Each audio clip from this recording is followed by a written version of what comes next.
This is the war in Russia through the eyes of Otto Carius, one of Germany's most distinguished tank commanders. In this episode, the Red Army unleashes a massive attack. Let's begin. Shortly after daybreak, I was awakened more abruptly than I would have liked. The alarm clock this time was the Russians.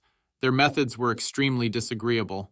Out of the blue, they laid down a barrage that left nothing to the imagination. It covered the entire front of our bridgehead. Only Ivan could lay down a barrage like that. Even the Americans, whom I got to know later on in the West, couldn't compete with them.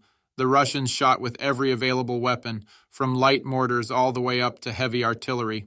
They showed us that they had been doing everything but sleeping in the previous few weeks. The entire 51st Infantry Division sector was covered with such a barrage that we thought all hell had broken loose. We were right in the middle of it, and it was completely impossible for us to get to our tanks from the bunker. Whenever we got ready to dash after one salvo hit, the whistling sound of the next one forced us back to the bunker entrance.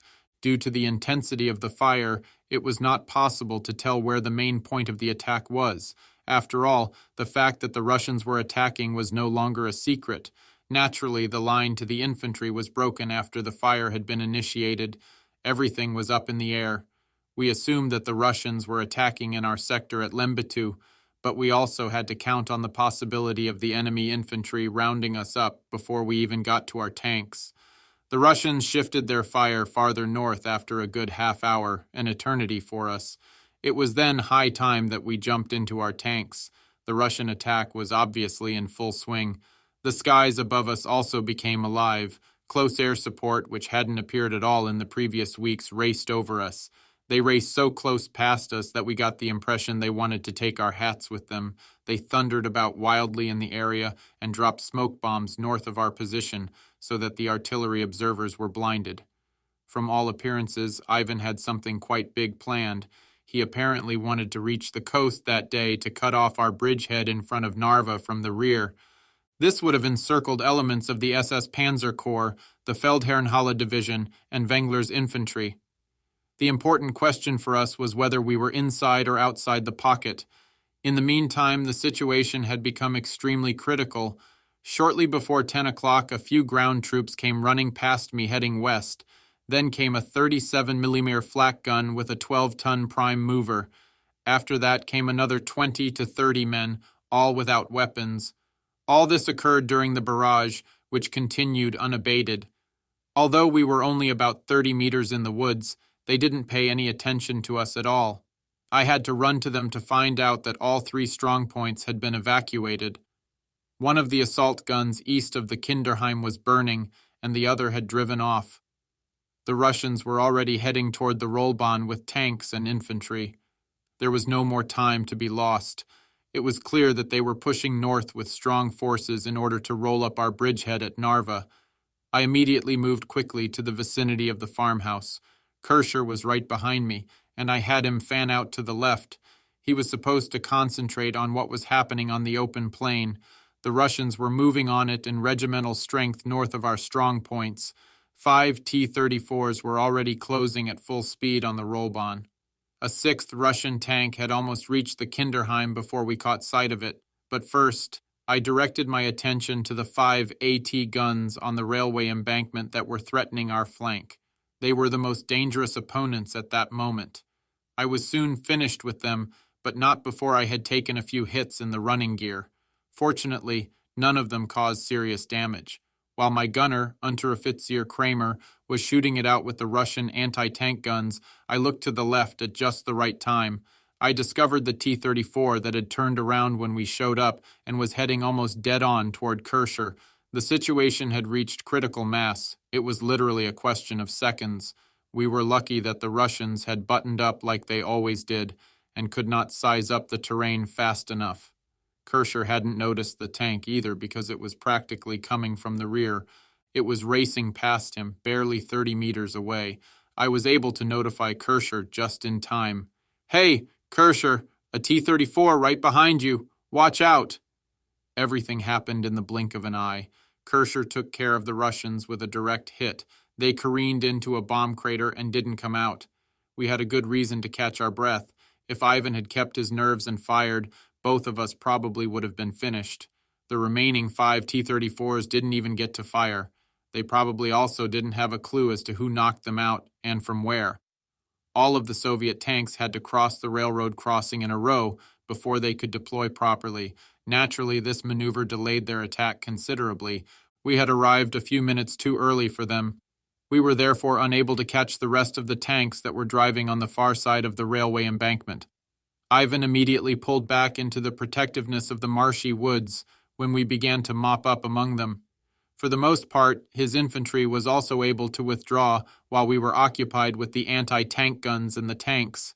Naturally, our strong points had been completely abandoned. There weren't any German infantrymen to be seen in the entire sector between Lembitu and the point where the railway embankment disappeared in the woods.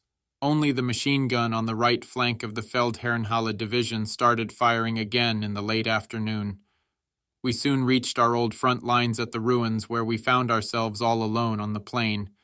My report that the strongpoints had been evacuated by our infantry was somehow denied by division. Later in the afternoon, I finally decided to drive to the Kinderheim myself. I wanted to have at least a few people rounded up in order to occupy the strongpoints that we had kept clear of the enemy. By the time these men finally arrived, however, the Russians had already taken both forward ruins under the cover of darkness. All in all, we had all sorts of frustration that day with the rearward command posts. In the meantime, after a half-hour barrage in the early afternoon, the Russians once again attacked our sector using armor support. We also repulsed this attack and were able to knock out another 5 T-34s and a KV-1. Knocked-out tanks are occasionally odious and malicious things. We had to duck our heads at one point when a few of the tanks exploded and all sorts of metal parts flew through the air. What made me mad was the fact that our artillery could not be convinced to fire protective barrages. It should be noted that the observers had been lost, and division had the erroneous impression that the ruins were occupied. As a result, our own people would have been in the area of the barrage. An hour and a half later, the Russians were once again staging for an attack with strong forces at the railway embankment. I wasn't able to guarantee that I could repulse a third attack with my remaining ammunition. In the meantime, I had received a third tank and requested my company commander to also appear with his vehicle. He radioed a number of times that he was directly behind me in the wood line. I never did catch a glimpse of him, however, and I later discovered that his tank had never headed toward us at all. Once again, I had all sorts of reasons to be angry at my commander, but I didn't say anything because I was happy that von Schiller was at least able to get the artillery to finally initiate our protective fire. It was laid so well that the Russian attack position was completely destroyed. Exactly 1 hour later, Ivan assembled in battalion strength and with armor support for another attack. He wanted to take our strongpoints at all costs. He didn't obtain his objective and lost another 3 T-34s. It was after this last unsuccessful attack of the Russians that I left 2 Tigers at the ruins and personally drove to the regimental command post at the Kinderheim to report on the actual situation. It should be noted that they were still maintaining the hypothesis that the ruins were occupied by our infantry. It was through me that the regimental commander first discovered the real situation. He then gathered up a few people from his staff. Because that took a while, I had to displace about 200 meters from the ruins during darkness in order to have a field of fire and be safe against tank killer teams. Only 1 Tiger stayed back at the farmhouse. The farmhouse was also kept clear of the enemy until the 10 men who had been picked arrived and occupied it. Another 25 men formed a line along a trail behind us. The Russians didn't attempt any new attacks during the night, but were able to occupy the ruins without resistance. 2 hours before midnight, we drove back to fetch supplies. Less than 10 minutes after we had arrived at the bunker, both trucks of the company trains showed up. They had been on call at the supply point in Silima since the early afternoon. I had arranged a point on the Rollbahn where they were supposed to meet me in case it had been necessary to resupply us with ammunition during the day. But because Feldwebel Gruber had made it through to us with a third tank, our supplies held out, and we were able to wait out the darkness. Hauptfeldwebel Sepp Rieger, the first sergeant, had also come up front with the resupply group to help celebrate the day. He wouldn't think of not congratulating us personally on our defensive success. Rieger was a splendid fellow, the likes of which one seldom sees. I believe it would have been hard to find a dozen first sergeants of his caliber in the entire Wehrmacht, which doesn't mean to say that the bulk of the first sergeants were bad. Men like Rieger were an exception, however. He was an example to everyone, both as a soldier and as a person.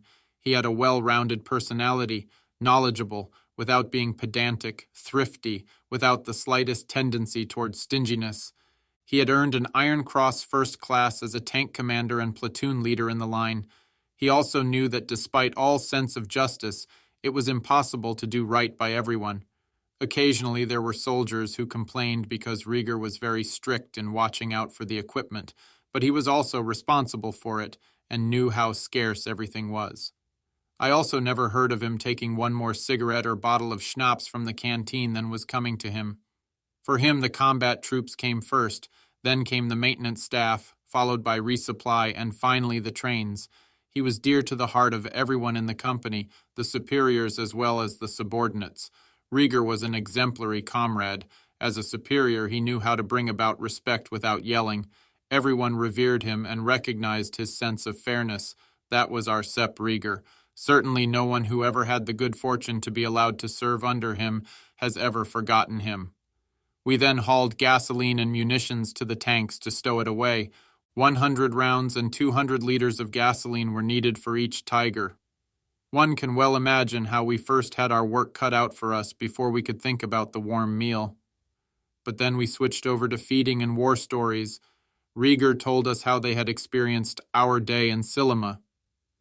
The company commander had ordered a line run from the receiver on his Tiger, outside the window, to the loudspeaker on the field radio. They were thus able to listen in on our radio traffic. For every kill that was announced, Rieger treated his men to a schnapps. There was one thing that the men could not understand, however, and that was why the commander hadn't taken off for us, even though I had urgently requested him to do so many times. They also thought badly of him for not initially being able to get the artillery support for us. That was because he didn't talk to the responsible party in person, but on the telephone. Not until toward evening, when I reported that the position could not be held anymore, did he finally drive to Corps in his Kübelwagen to insist on the final protective barrage. It was also initiated a half-hour later. The behavior of the commander had the men in an uproar. I had to make all sorts of effort to calm them down. Of course, I was also disappointed by von Schiller. I told the men, however, that we didn't need to get excited after the fact. After all, we had taken care of the matter all by ourselves, and the final protective barrage had arrived in the nick of time. Toward midnight, we drove back to the ruins to give our infantry some moral support. I went to the Kinderheim, where I spoke to the regimental commander about the plans for the next day.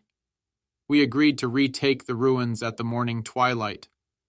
The attempt had to be made in any case so that the Russians couldn't threaten us on our side of the railway embankment from the two sets of ruins. That could make the entire situation even more precarious.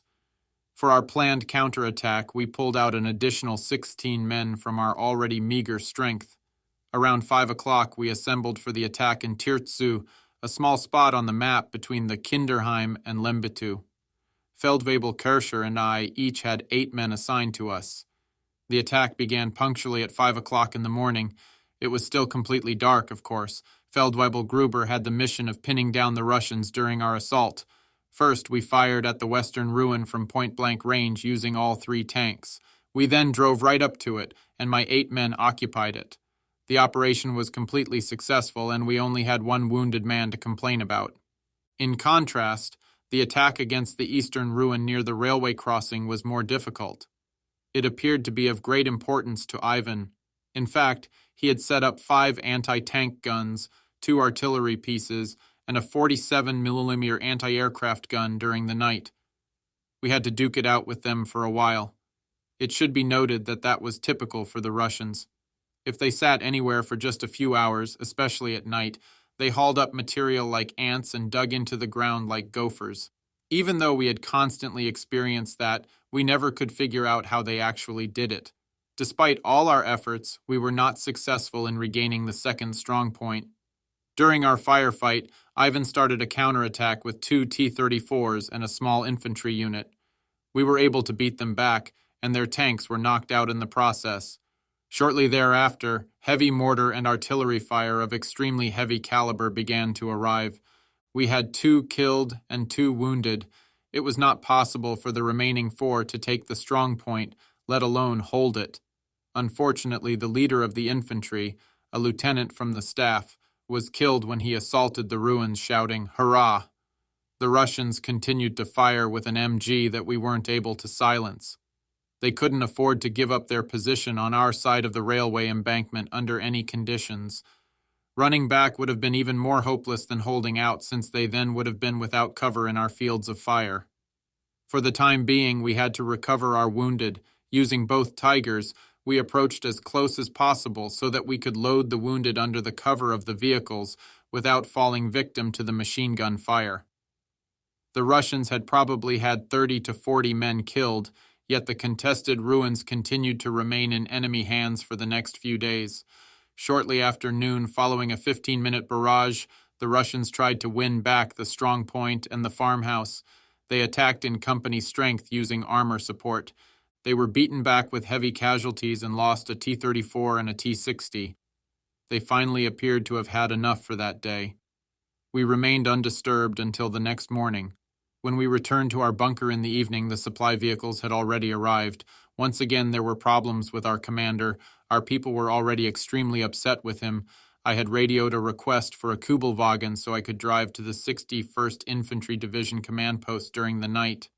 I also wanted to spare myself having to go to the regimental command post on foot.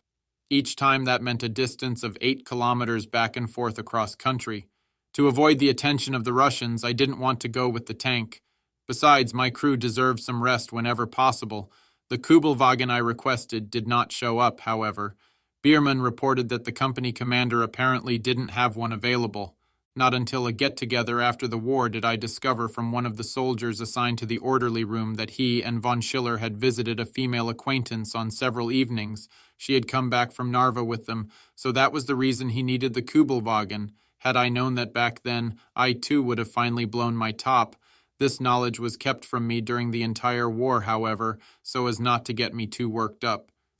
It also caused consternation among my men when the 2nd Company of the 502nd, under the leadership of Oberleutnant von Schiller, was mentioned in the Wehrmacht Daily Bulletin. After all, our commander had contributed nothing to our success. This time it was difficult to calm the men down. I made it clear to them that the entire company had been honored in this fashion. Otherwise, only one platoon could have been mentioned. In the final analysis, the entire company had participated in our success. It was good I didn't yet know anything about the unbelievable use of the Kubelwagen for joyrides. Otherwise, I certainly wouldn't have made any effort to calm down my men. It should be noted that we were rewarded in another manner, by a special mention in the Corps Order of the Day, which was distributed to all the units of the Corps and read aloud. Only our tanks were mentioned in this order. It was stressed that through action on our own initiative, we had stopped the Russian penetration to the coast and prevented the subsequent cutting off of all the units east of the Kinderheim. In addition, we had held the recaptured front line for the entire day without infantry support. This concludes the 10th part of the story. Thank you very much for listening. Please subscribe for more episodes and leave a comment.